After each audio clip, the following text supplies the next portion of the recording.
Hey guys, Starr here. If you're a lead generation expert and you're working on a really amazing automation and workflow for your client, there's nothing worse than the internet crashing or something crashing on your computer. You forgot to hit save, and now that work that you put in to build that incredible workflow is all gone. You can actually use our autosave feature to make sure that all of the work that you're doing in your workflows are saved in live time. Let me show you how to use it. Okay, so you're going to want to be on the left-hand side and go ahead and click on automation. Once you've clicked on automation, go to the top and click on global workflow settings.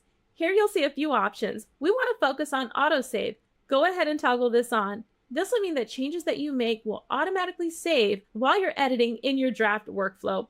Autosave ensures your updates are preserved in real time, so you do not have to manually save. Now, if you want to manually save, you can, but I love the feature of autosave. So go ahead and turn that on. Now let's go back to automation. We're going to go ahead and create a new automation, and let's just start from scratch. I'm going to show you how this feature works. So I'm going to go ahead and I will add a trigger, form submitted. I'll just say the form is, and I'm going to go ahead and select that form and save that trigger. Now notice at the top right, it's saving. It has saved. So it automatically saved my work as I'm moving in live time. Now, the great thing about this is on the left-hand side, we do have version history.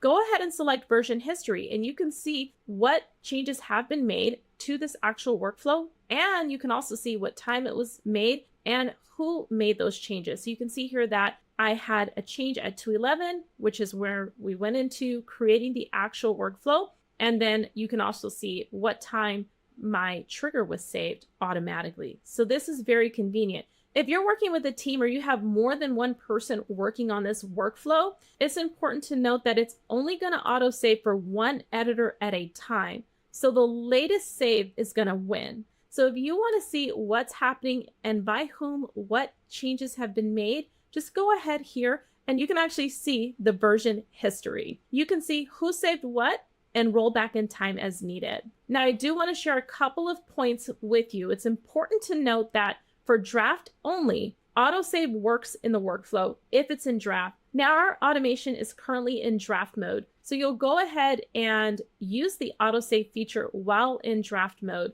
but it's going to be disabled for publish mode. So you want to go ahead and make any changes that you need to make while in draft mode. And then once that's finalized, then you can go ahead and publish your workflow. Also, autosave covers any canvas edits, but configuration inside action and triggers are not autosave. Okay, so you'll still want to manually save those. And the autosave feature will work inside of our standard builder as well as our advanced builder. Thanks for joining me as we explored how to use the autosave and workflow feature right inside of HighLevel. Be sure to check out the help doc linked below for full details. And for more information, dive into the Content Army playlist for more tutorials just like this. I'm Starr, and I'll see you in the next video.